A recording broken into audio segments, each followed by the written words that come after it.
Goebbels n'a-t-il pas dit que le moyen d'amener un grand nombre de personnes à accepter ce que vous voulez faire est de les terrifier? Oui.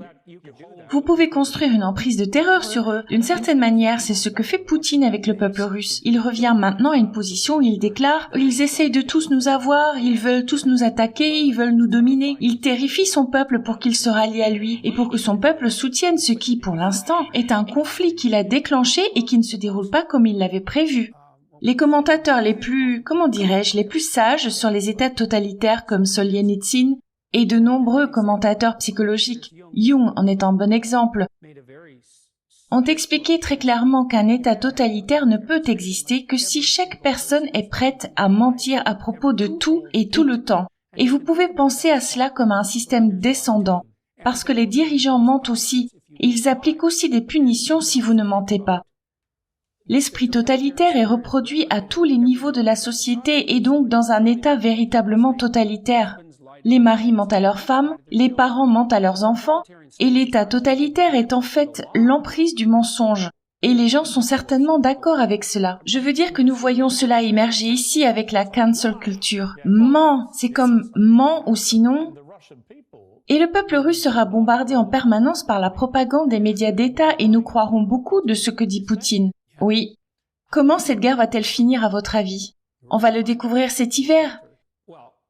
Je sais ce que je ferai à sa place. J'attendrai la première vague de froid et je fermerai les robinets. C'est vrai qu'il a le contrôle de l'énergie. Bien sûr qu'il va le faire. Il a déjà averti l'Ouest en insistant sur les problèmes de maintenance et les pipelines. Pensez-vous qu'il va utiliser une arme nucléaire? Si nécessaire, il utilisera une arme tactique de champ de bataille. Même si ça déclenche la Troisième Guerre mondiale, ce ne sera probablement pas le cas. Pourquoi? Parce que nous ne répondrions pas? Qu'est-ce que ça nous apporte? Si vous le laissez faire à s'en tirer, où cela s'arrêtera-t-il? Écoutez, il y a beaucoup de choses que vous pouvez faire pour vous mettre dans une situation sans problème où il n'y a pas de bonne issue. C'est ce que nous essayons de faire en ce moment sur tous les fronts possibles et imaginables. On peut facilement se mettre dans une situation où c'est tenu de cette façon. C'est très probable. Si les Ukrainiens donnent quelque chose aux Russes, quand j'étais là-bas récemment pour l'interviewer, le président Zelensky, ce qui m'a frappé, c'est que tous ceux que j'ai rencontrés à Kiev, la capitale, ils étaient tout à fait résolus à ne pas leur donner un pouce de notre territoire. Je ne peux pas en parler parce que je ne sais pas quelles sont les conditions préalables à la paix, mais je sais que les notions naïves selon lesquelles les Russes vont perdre ou que nous allons gagner, je ne les comprends pas. Qu'est-ce que vous voulez dire par « on va gagner » ? Qu'est-ce qu'on va gagner exactement ? Eh bien, je pense qu'une victoire serait que les Russes se retirent d'Ukraine, en laissant des ruines ukrainiennes.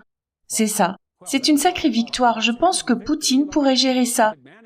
Je pense qu'il pourrait le dire à son peuple et que le peuple le croirait.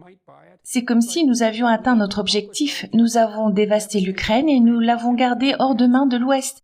Ce n'est pas génial, ce n'est pas ce que nous espérions, mais c'est mieux que l'alternative et je pense qu'il croirait ça. Et je pense que lorsque Poutine est entré en Ukraine, j'ai pensé à un tas de choses dont j'ai fait une vidéo sur YouTube que les gens ont critiqué comme des fous.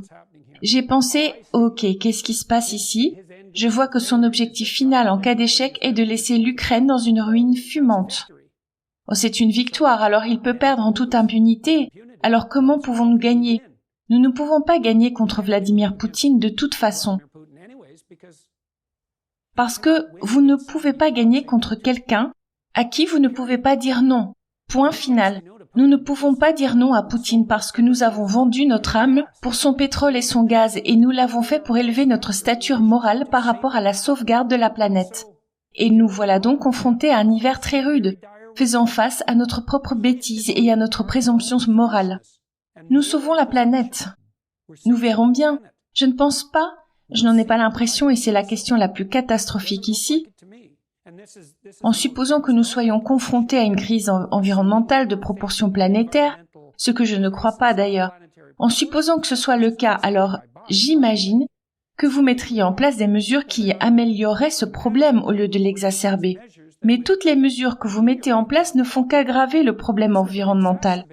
Alors comment cela peut-il être même vaguement acceptable? Et je regarde ça et je me dis, oh, je vois. C'est comme ce que George Orwell disait des socialistes de la classe moyenne il y a 50 ans. Ce n'est pas que vous aimez la planète, c'est que vous détestez l'humanité. Nous verrons ce qui se passe cet hiver. C'est très terrifiant pour moi, surtout ici, parce que les prix de l'énergie sont devenus incontrôlables. Et ça va faire beaucoup de mal à beaucoup de pauvres gens et certainement aussi dans le monde entier. La Banque mondiale a déjà estimé que nous avons mis 350 millions de personnes dans ce qu'ils appellent l'insécurité alimentaire. 350 millions, c'est 3 fois plus que les communistes ont réussi à tuer. Peut-être qu'on peut gérer ça en hiver, mais la planète a trop de gens sur elle de toute façon, donc, vous savez, ce sont juste des pauvres.